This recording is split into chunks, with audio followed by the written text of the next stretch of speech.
नीति शास्त्र कहता है देवता जैसे गोपाल लाठी लेकर के गायों को चराता हुआ फिरता है, ऐसे देवता किसी के पीछे पीछे नहीं घूमते हैं। जब आप किसी देवता से सहायता मांगते हैं संकट की स्थिति में, जब आप कभी संकट आए, जीवन में कोई विपत्ति आ जाए और उस समय आप किसी देवता से सहायता मांगते हैं, मान लीजिए कोई झगड़ा झंझट है, कोर्ट कचहरी का मैटर है, आप लोग बगलामुखी का अनुष्ठान कराते हैं या और कोई अनुष्ठान का, पंचमुखी हनुमान कवच का, बहुत सारे ऐसे अनुष्ठान हैं, जब आप कराते हैं तो उस समय उसी समस्या से जिससे आप सालों से या महीनों से ग्रसित थे, उन्हीं अनुष्ठान के बाद या अनुष्ठान के दौरान कोई एक ऐसा उपाय आपको सूझता है जो आपकी बुद्धि में आता है और आप उस समस्या से निकल जाते हैं। उस समय कई बार व्यक्ति को लगता है कि अरे ये तो उपाय मेरे द्वारा ही करने से हुआ, इसमें देवता का तो कोई काम ही नहीं है ना। जैसे गोपाल लाठी लेकर के गऊओं के पीछे चराता फिरता है, उस प्रकार देवता आपके पीछे पीछे नहीं घूमते। जब आप उनसे सहायता मांगते हैं तो वो देवता आपकी बुद्धि को प्रकाशित करते हैं। वो देवता आपके शरीर में वास करते हैं अंश रूप से। भगवान विष्णु आपके शरीर में है, भगवान शिव आपके शरीर में है, इंद्र आपके शरीर में है, प्रजापति आपके शरीर में है, सूर्य चंद्रमा ये आपके शरीर में है, हर एक व्यक्ति के शरीर में है। तो जिस देवता का हम आवाहन करते हैं, उनसे याचना प्रार्थना करते हैं, वो देवता हमारी बुद्धि को प्रकाशित करते हैं और व्यक्ति उस समस्या से निकल जाता है। ठीक उसी प्रकार माताओं सज्जनों, हम गायत्री मंत्र को महात्माओं ने इसीलिए श्रेष्ठ माना कि इसमें हम लोग यही प्रार्थना करते हैं कि हे प्रभु,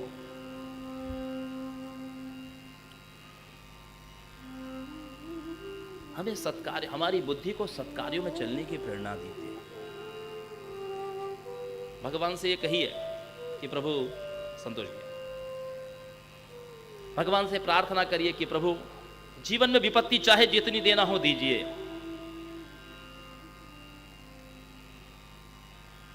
लेकिन मुझे इतनी शक्ति अवश्य दीजिए कि मैं उन समस्याओं से लड़ सकूं, उनको मुझे सहने की सहनशीलता दीजिए, सहने की क्षमता दीजिए। ये जरूर मांगिए भगवान से। अभाव दीजिए, लेकिन उस अभाव में भी मेरा स्वभाव विकृत न हो, ऐसी कृपा जरूर कीजिए। संपन्नता दीजिए, लेकिन संपन्नता के साथ अभिमान न आने पाए, ये जरूर दीजिए। विपन्नता देना हो तो विपन्नता भी दीजिए, लेकिन मेरे मन में असंतोष न आए, ये दीजिए। क्योंकि आप किसी के न शत्रु हैं न किसी के मित्र हैं। भगवान हमेशा न्यूट्रल रहते हैं। भगवान न किसी के मित्र हैं न किसी के शत्रु हैं प्रभु, लेकिन भगवान हमको वही देते हैं। श्री कृष्ण श्रीमद् भागवत के 10वें स्कंद में कहते हैं, अस्ति चेदीश्वर कश्चित् फल रूपाण्य कर्मणाम कर्तारं भजते सोपि नह्य कर्तु प्रभुर्हिसः कर्मणा जायते जंतु कर्मणेव विलीयते सुखम दुखम भयम क्षेमम कर्मणेवा विपद्यते। कर्म से ही मनुष्य का जन्म है, कर्म से ही मृत्यु है। दुख सुख भय मंगल ये सब कुछ हमारे कर्मों का फल है। इसमें ईश्वर का कोई हस्तक्षेप नहीं है। जो कुछ भी आपको अच्छा या बुरा प्राप्त हो रहा है, ये हमारे ही किए हुए कर्मों का फल है। बैंक से यदि आपने लोन लिया है तो आपको चुकाना पड़ेगा। हाँ, बैंक आपको इस बात की रियायत दे सकता है कि इंस्टॉलमेंट आपको साल में चुकानी है या 6 महीने में चुकानी है या 20 साल में चुकानी है। 20 साल में चुकाओगे, इंस्टॉलमेंट की रकम रहेगी छोटी, लेकिन 20 साल तक आप कर्जदार रहोगे। 6 महीने में चुकाओगे, इंस्टॉलमेंट की रकम मोटी रहेगी, 6 महीने बड़े तकलीफ में गुजरेंगे। ठीक उसी प्रकार जीवन में जो बहुत दुख को एक साथ झेल रहा है, मान लीजिए कि वो मोटी इंस्टॉलमेंट चुका रहा है,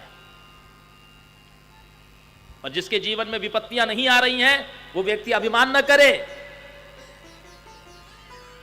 जिसके जीवन में कोई दुख नहीं दिखाई देता, छोटी मोटी बीमारियां चल रही है, छोटी मोटी समस्याएं हैं, और लगता है व्यक्ति को कि हम बहुत सुखी हैं, नहीं, आपकी इंस्टॉलमेंट बहुत छोटी है। इस बात का अभिमान मत करिएगा।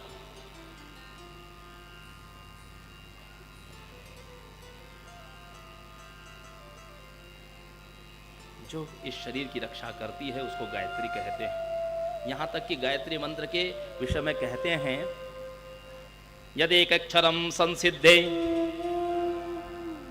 स्पर्धते ब्राह्मणोत्तमः हरि शंकर कंजोत्थ सूर्य चंद्र हुताशनैः। गायत्री के 24 अक्षरों में से एक अक्षर की भी कोई सिद्धि कर ले, एक अक्षर की भी कोई सिद्धि कर ले गायत्री मंत्र के, जैसे पहला अक्षर है ओम, इस ओम की भी सिद्धि हो जाए जीवन में, तो वो व्यक्ति ब्रह्मा विष्णु शिव सूर्य चंद्रमा अग्नि से भी स्पर्धा करने योग्य हो जाता है, उनको भी चैलेंज कर सकता है। एक अक्षर की भी सिद्धि हो जाए तो इतना महान ये गायत्री मंत्र है।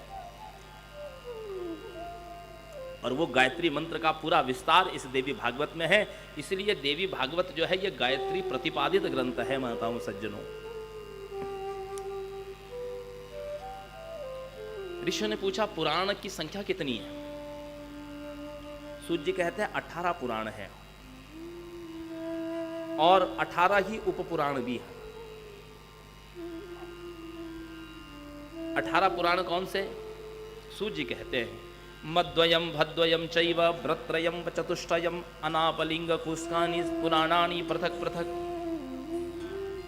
अभी मैंने 18 पुराणों के नाम लिए, आपने आपको समझा? मैंने 18 पुराणों के नाम ले लिए एक श्लोक में। मद्वयम म अक्षर वाले 2 पुराण, मत्स्य पुराण मार्कंडे पुराण। भद्वयम भ अक्षर वाले 2 पुराण, भविष्य पुराण भागवत पुराण। भ्रत्रयम ब्र अक्षर वाले 3 पुराण, ब्रह्म पुराण ब्रह्म वैवर्त पुराण ब्रह्मांड पुराण। व चतुष्टयम व अक्षर वाले 4 पुराण, वायु पुराण वराह पुराण वामन पुराण विष्णु पुराण। अनापलिंग कुस्कानी, अ से अग्नि, ना से नारद, प से पद्म, ली से लिंग, ग से गरुड़, अस्कानी स्कंद पुराण। ये 18 पुराण है। पुराणों की रचना क्यों की? सूत जी से ऋषियों ने पूछा ये पुराणों की रचना क्यों हुई?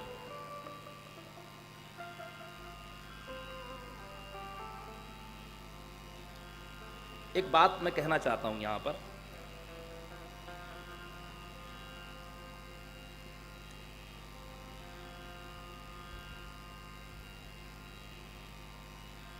आज जो संसार में जो धर्म है या पंथ मजहब कहिए, जैसे क्रिश्चियनों के पास में एक बाइबल है, जैसे मुसलमानों के पास में एक कुरान शरीफ है, उसी प्रकार हमारे पास भी एक ग्रंथ है वेद।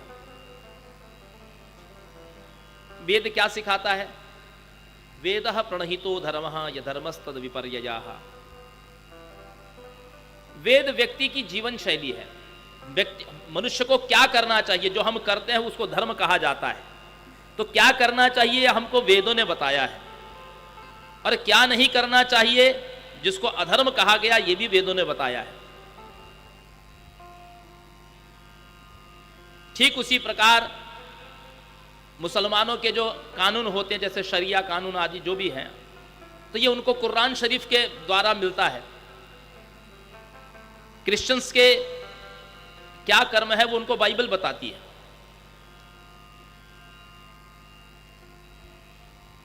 हमारा भारत का संविधान जो हमारे भारत देश को चलाता है, ये 1950 में 26 जनवरी 1950 में लागू हुआ, भारत गणतंत्र हुआ। लेकिन आपको पता है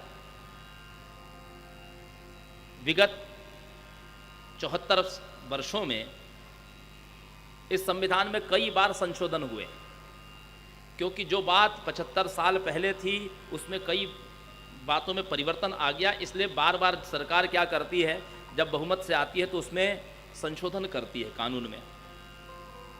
तो विचार करने वाली बात है कि सतयुग के इस सृष्टि के आदिकाल से जो वेद प्रकट हुए थे और वेदों में जो बातें लिखी गई थी वो हर युग में एक जैसी तो नहीं रह सकती मनुष्य मात्र के लिए, क्योंकि सतयुग में मनुष्य के पास लाख वर्ष की आयु है, त्रेता में 10,000 वर्ष की आयु है, द्वापर में 1,000 वर्ष की आयु है, और कलयुग में मात्र 120 वर्ष की आयु है मनुष्य के पास।